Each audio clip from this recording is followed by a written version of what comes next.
Hello and welcome back to the OnlyAccies preview for this Friday night's game against Partick Thistle. Partick in a decent run of form, but Accies have picked up a little bit in the last few games. So we're looking back at our previous results and, of course, looking ahead to the game on Friday night. David, I suppose, first of all, best to touch on Inverness.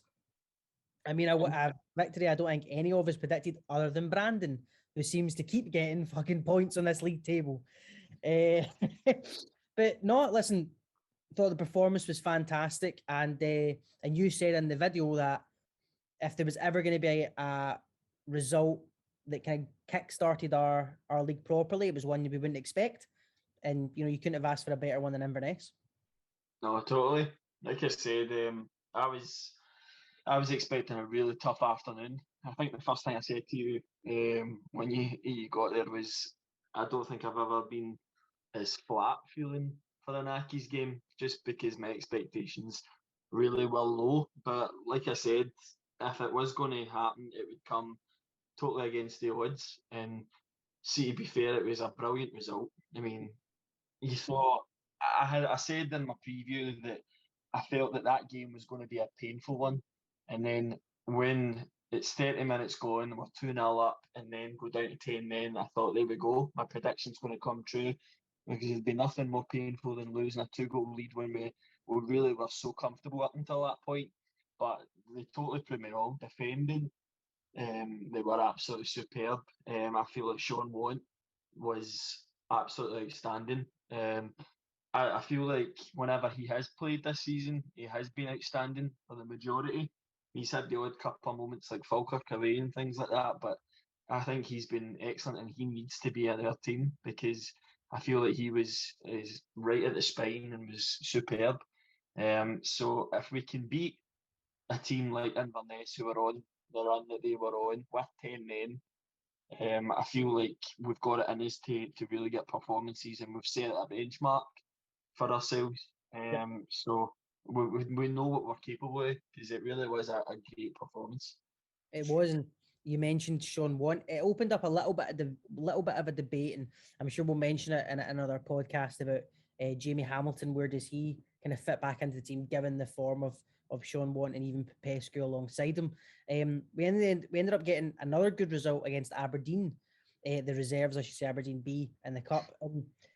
I feel like me and you had conflicting views on this game, because after it, I said that was a kind of good, comfortable win, almost a well-deserved win. We took our goals really, really well. We defended well. They didn't really get kind of any clear-cut chances, but you seem to have a slightly different opinion on that game. Well, first of all, you said it was a great result, and I said it wasn't. It was a great performance. I should probably clarify. I mean, what I was saying is we played well, and it was very comfortable, but there was a kind of severe lack of intensity. And I think the fact that we played for 60 minutes against a B team with a lot of, like I say, when you looked at the actual physique, a lot of those Aberdeen players, they looked a lot like young boys. Mm-hmm. And I feel like for the players that we had on the park, especially in the second half, I was disappointed. I feel like we should have done better. We should have created more. I feel like we should have been absolutely peppering that goal, which we weren't, and it was too many sideways passes. I feel like the only way we would have scored 4 or 5 goals in that game was if we were 4 or 5 down. You know what I mean? It seems like sometimes to get that next level with Accies, we've got to be chasing it. Like I said, it was a comfortable result, really comfortable.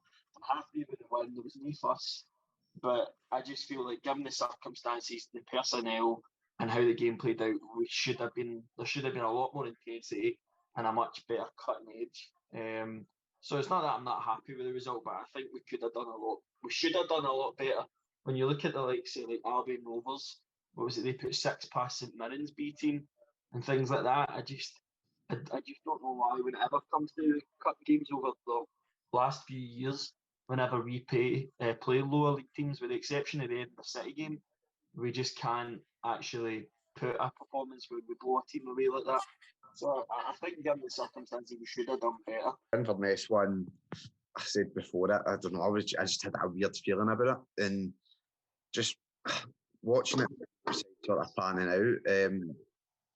As David touched on, when we go down to 10 men, silly challenges, you're just thinking, well, maybe that's my prediction at the window. But as far as I'm made aware, like you are both saying, the sort of fight and dig we've had in is something that we've definitely not showed all season. So no, it's good that the team became a team and all worked together as a sort of unit to secure that result.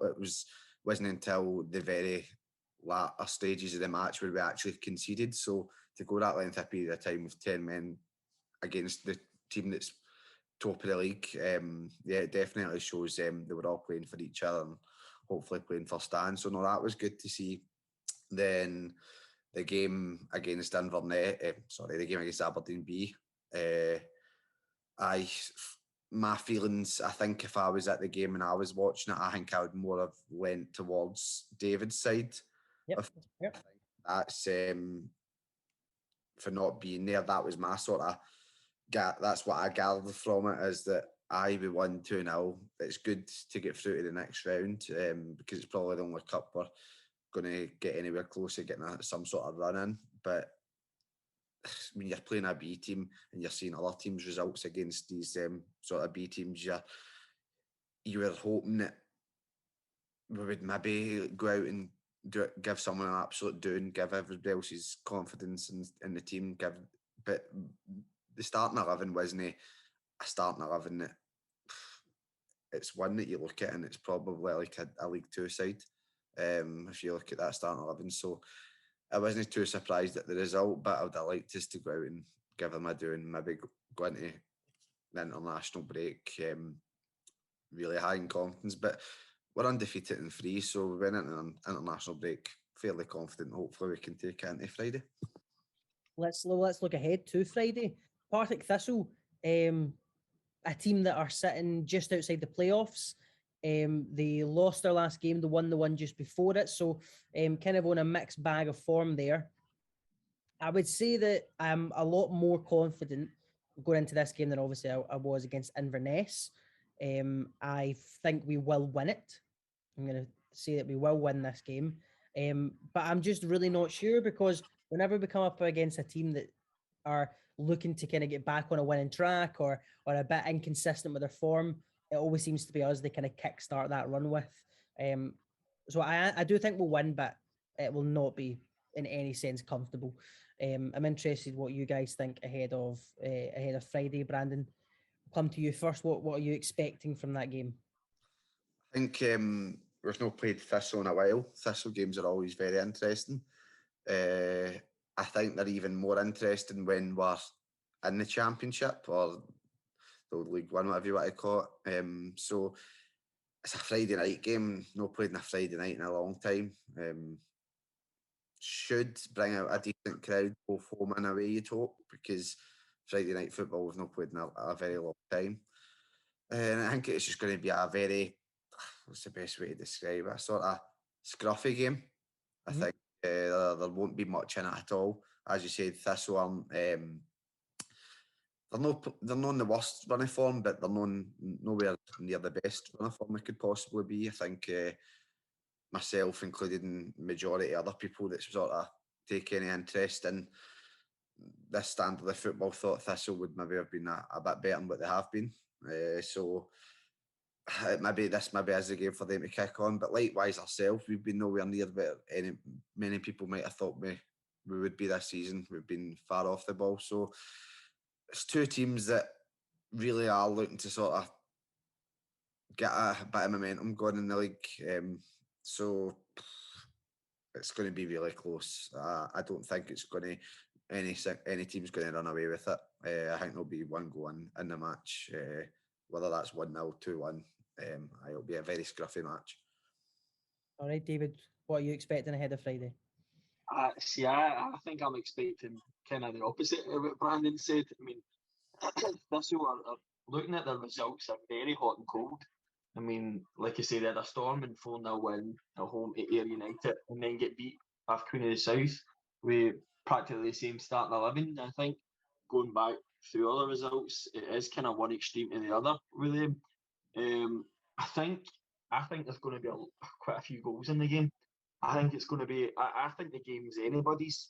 I think looking at the performance we put in, we are capable, or we're shown we're capable of beating anybody. Like I say, you go against a team. I mean, I remember seeing you during the Inverness game, the actual attacking players they had on the park at one point, and we really didn't get a sniff for them. We really did well. It shows that we've got that in, but we know what we're like when we concede. When the amount of times where we concede one and then within 15 minutes it could be another. I think there could be goals in the game. I'm glad to see the kind of style of goals that we've scored in the last few games. Like I mentioned in an interview with Stan, that the goals are coming kind of a little bit from more of a distance than what we're used to, and a better quality of goal. So I do think it's going to be a scrappy game, but I think there could be a fair few goals in it. I would take a draw. I would take a draw, to be honest, but given the result we're just off the back of, I'm hoping for a win, and I would like to expect a win. Yeah. And what I touched on earlier, and there was a little bit of a debate, a little bit of a discussion opened up within Accies fans about who we play. Watt and Popescu, I think it's fairly unanimous across the support that those two were fantastic against Inverness, good against Dunfermline, and deserve to stay in their place. But of course, that then means dropping star boy, love child of the podcast, Jamie Hamilton, and nobody wants to do that. So open a debate about possible playing him in midfield. We've touched on it previously before. I'm interested to get your thoughts now, Brandon, after you've seen him more. He's grown a little bit even since last year. What do you think about that? Do you think we should be keeping him in the same position, keep him in centre back, or do you think it's maybe worth the risk, I suppose, of putting him into midfield? I mean, you always say don't fix something that's no broken, and judging by our past two league games where we only conceded the Inverness at the very latter stage, and we've went for the full match with 10 men and kept them out. Dunfermline, we got a clean sheet as well. I don't think you can really drop Popescu and Want.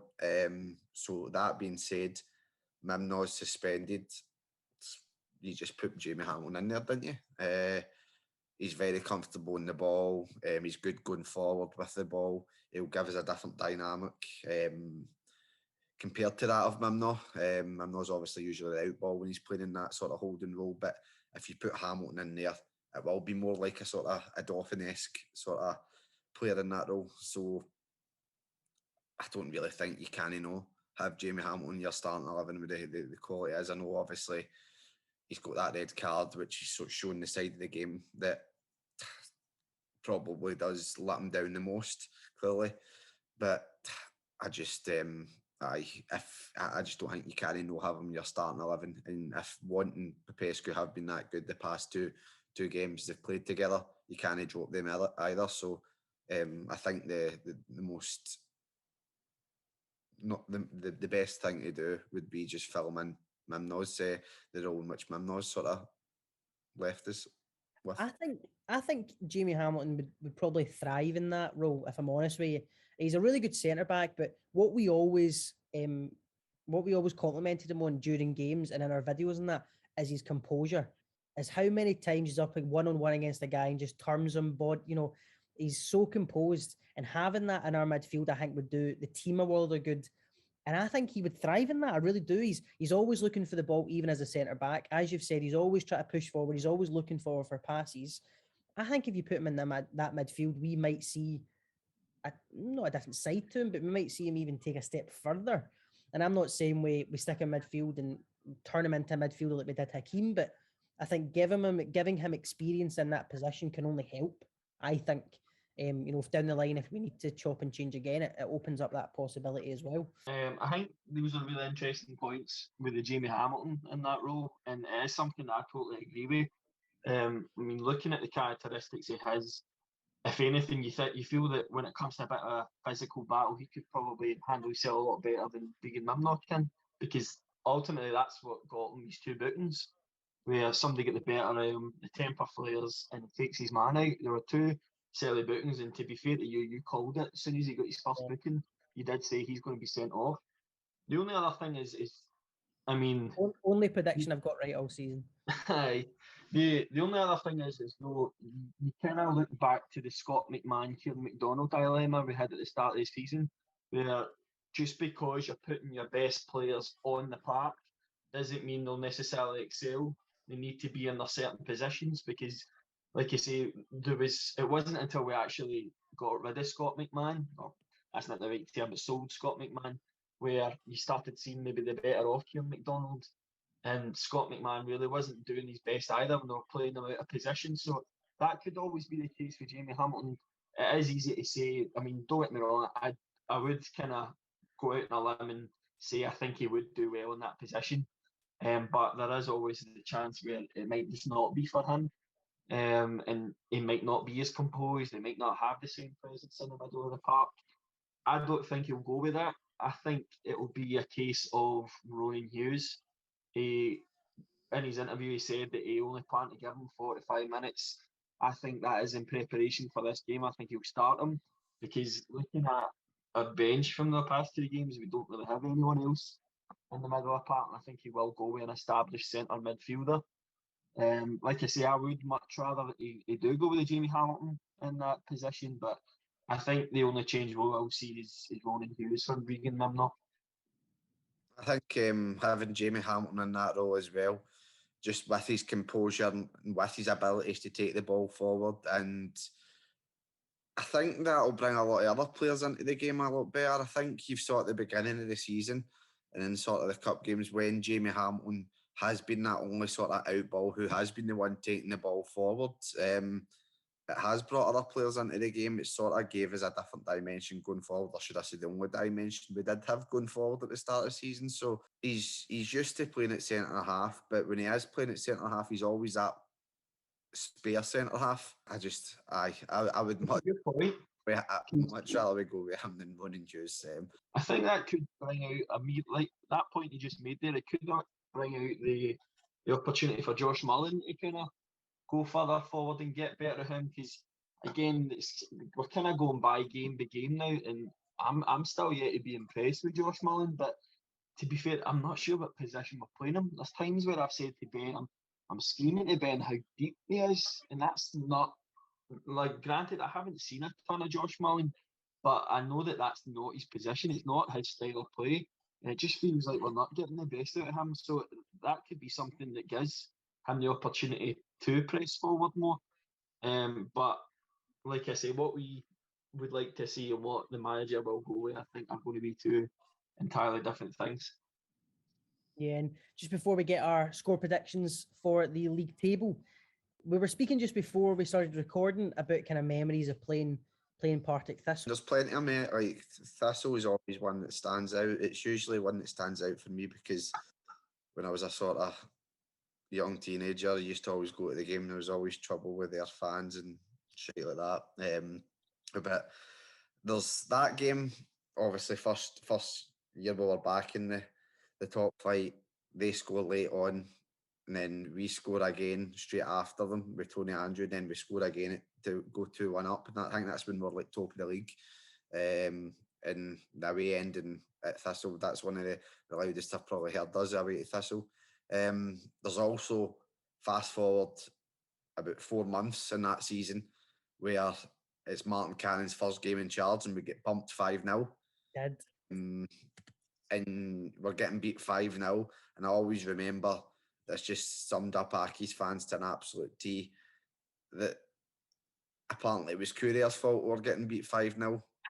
You know, inside Courier, you're fucking shite. So you're beat 5-0, but it's the fucking lone striker's fault. You're getting beat 5-0. That just summed them up to a T. And then I always remember a Thistle game as well, which was also a Friday night game. And I'm pretty sure we scored very late on to win that one with Greg Spence. That's going back. That's going back some time, aye. But the thing that I always remember, Thistle do bring a good away crowd to us, and I'm sure that Friday game they had a really good away crowd and they were dead loud. And I know I'm pretty looking forward to this Friday night game as well, and hopefully both crowds, both the home and away fans bring in a good crowd, and hopefully a bit of atmosphere is created, because I don't think we've seen any atmosphere yet. But that's my memories of Thistle.